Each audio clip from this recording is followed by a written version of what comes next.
State life cooperative housing society के merger process में ताखीर क्यों हो रही है? सोसाइटी इंतजामिया के कौन से मामलात आपस में तय नहीं हो रहे?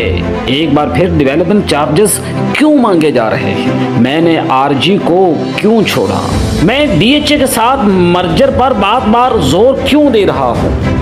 इन सवालों को जवाब देखिए समाजी और सियासी रहनुमा और साबिक एग्जीक्यूटिव मेंबर मलक एजाज के इस इंटरव्यू में। अस्सलाम वालेकुम नाजरीन, आप देख रहे हैं टुडे न्यूज़ और मैं हूं रियाज हुसैन। नाजरीन, इस वक्त मेरे साथ मारूफ समाजी और सियासी रहनुमा और साबिक executive member state life cooperative housing society Malik Ejaz मौजूद हैं। जी अस्सलाम वालेकुम सर, कैसे हैं आप? जी वालेकुम सलाम। रियाज साहब, आप सुनाएं।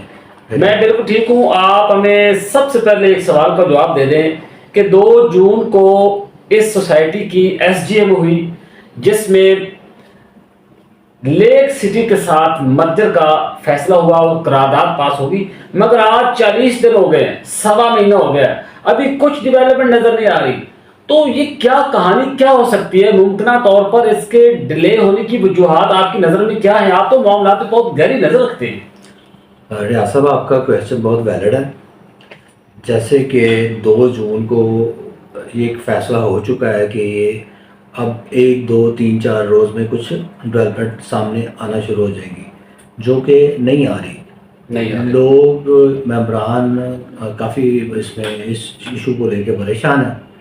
तो मेरा ख्याल है कि जो हम सुन रहे हैं, जो बात आम लोगों की ज़ुबान पे है कि इनके आपसी मामला कुछ तय नहीं हो रहे। जैसे कि आपको पता ही है, एसजीएम से पहले भी इंतज़ामिया 2 ग्रुपों में तकसीम थी, तो अभी भी वही सूरत हाल है। अभी भी मामला वैसे के वैसे ही है, डिले है। एजाज साहब, अफवाह ये चल रही है कि आपने यहाँ के रेजिडेंट्स ग्रुप को हमेशा के लिए खैरबाद कह दी है। आप सबसे पहले मुझे ये बताएं कि क्या ये बात दुरुस्त है, और अगर ये बात दुरुस्त है कि आपने रेजिडेंट्स ग्रुप को छोड़ दिया है तो इसकी मुहर्रिकात क्या हो सकते हैं? रियाज साहब, ये दुरुस्त है कि मैंने लैतिक इख्तियार कर ली है रेजिडेंट्स ग्रुप से। हमारा कुछ नुक्ता नज़र का फ़र्क था। क्या नुक्ता नज़र? क्या नुक्ता नज़र? यानी कि मेरा हमेशा से नुक्ता नज़र ये है कि हम इसको सोसाइटी को सेल्फ डेवलपमेंट की तरफ लेके जाएं। सोसाइटियाँ बनती ही कोऑपरेटिव इसलिए कि वो खुद डेवलप की जाए, लोगों के ताउन से इसको डेवलप किया जाए।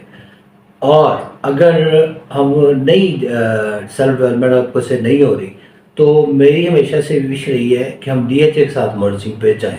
मगर एजाज साहब, आप बार बार डीएचए के साथ मर्जर की बात क्यों करते हैं? इसकी क्या वजूहत है? वजह आपके सामने अभी खुल के भी आ गई है कि आप देखें, एक 40 दिन तकरीबन हो गए हैं, कोई काम पाए तक मिल तक नहीं पहुंच रहा। मैं समझता हूँ एक प्राइवेट डेवलपर के साथ जाना मुश्किल है, बजाय कि हम एक अच्छे इदारे के साथ मर्जिंग करें। और डीएचए एक वाहिद इदारा है जो किसी को किकबैक्स भी नहीं देता, और मेंबरान का भी उसमें फ़ायदा है कि जो किकबैक्स की शक्ल में पैसे जाने वो मेंबरान पे लगेंगे। तो मेरा तो ये हमेशा से रहा है कि हम डीएचए के साथ नेगोशिएशन क्यों नहीं करते।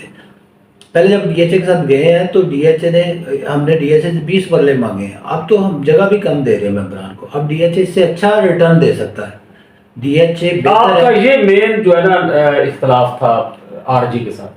अभी वही मैं स्टैंड करता हूँ कि डीएचए बेहतर है किसी भी प्राइवेट डेवलपर से। डीएचए, आप किसी प्राइवेट डेवलपर से अगर 10 मरले या 8 मरले ले रहे हैं तो डीएचए क्यों नहीं? या सब डेवलपमेंट चार्जेस के हवाले से आप क्या कहेंगे? अच्छा रियाज साहब, पहले ही ना लोग बड़े मुतासर हैं, सफ़र कर चुके हैं, इतना लोगों की बर्दाश्त में नहीं है कई सालों से। इतना मज़ीद अब लोग बोझ बर्दाश्त करें, और इनको करना भी नहीं चाहिए। डेवलपमेंट लगाने में 16 लाख डेवलपमेंट चार्जेस लगा दिए हैं 8 मरले में। तो जबकि इनको जो सोसाइटी के एसेट हैं वो भी मिल रहे हैं, सारे जो भी सोसाइटी के एसेट्स हैं, कोई कमर्शियल है फेज़ 2 का, वो भी इनको जा रहा है। तो हम ये क्यों डेवलपमेंट चार्जेस ले रहे हैं, ये समझ से बाहर है। इनको डेवलपमेंट चार्जेस बिल्कुल नहीं लेने चाहिए, और मेंबरान को इस पर एहतजाज करना चाहिए कि डेवलपमेंट चार्जेस क्यों दें, जबकि आपको सारे एसेट्स भी सोसाइटी देगी। अगर मेंबरान एहतजाज करें तो आप उस एहतजाज को लीड करेंगे? इंशाल्लाह हम साथ देंगे, क्यों नहीं। मेंबरान के लिए हम खड़े हैं, मेंबरान के साथ है। ये गलत है कि वो जो डेवलपमेंट चार्जेस ले रहे हैं वो सही नहीं है। جی ناظرین، آپ نے دیکھا کہ ملک اجاز نے دو باتیں بہت امپورٹنٹ کی. ایک تو یہ کہ بار بار جو وہ کہہ رہے ہیں کہ ڈی ایچ اے کے ساتھ مرجر ہونا چاہیے تھا یا مرجر ہونا چاہیے، اور اس کی لاجک بھی پیش کی ہے کہ ایک بڑا ادارہ ہے اور بہت ٹرانسپیرنٹ طریقے سے کک بیکس وغیرہ نہیں دیتا. اور دوسری بات یہ کہ ابھی جو بات کر رہے ہیں کہ اگر ممبران کھڑے ہوتے ہیں اپنے رائٹس کے لیے تو وہ ان کو لیڈ کریں گے. جی انشاءاللہ. تو ناظرین، ہماری گفتگو ابھی جو ہے نا اس کا دوسرا پارٹ بعد میں آئے گا. یہاں تک ہی فی الحال اکتفا کریں. ریاض سے ان کو اجازت دیجیے. اللہ حافظ.